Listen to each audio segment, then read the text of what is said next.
નકલી ખાદ્ય પદાર્થોનું હબ બની રહ્યું છે diamond city Surat.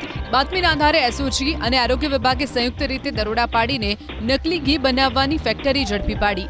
Sachin GIDC વિસ્તારના લક્ષ્મી પાર્ક સામેની ફેક્ટરીમાં દરોડા પાડીને 2000 કિલોથી વધુનું નકલી ઘીનો જથ્થો જપ્ત કર્યો।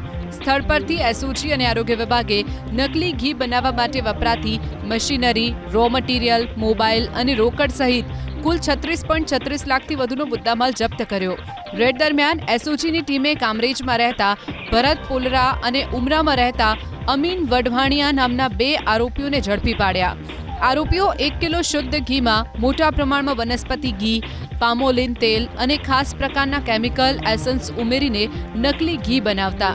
આરોપીઓ ડોક્ટરની જેમ સિરિંજ ભરીને કેમિકલ માપતા હતા, જેથી સામાન્ય માણસ અસલી અને નકલી ઘી વચ્ચેનો તફાવત સુગંધ કે દેખાવ પરથી ક્યારેય પારખી ન શકે।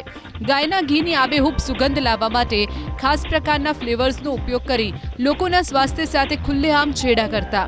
આરોપી ભરત પોલરા છેલ્લા 1 વર્ષથી આ ફેક્ટરી ચલાવતો હતો। તૈયાર કરાયેલ નકલી ઘીને આરોપીઓ સ્લમ વિસ્તારો, હાઈવે પરની હોટલ, ધાબા અને આસપાસના જિલ્લાઓમાં સસ્તા ભાવે વેચાણ કરતા હતા।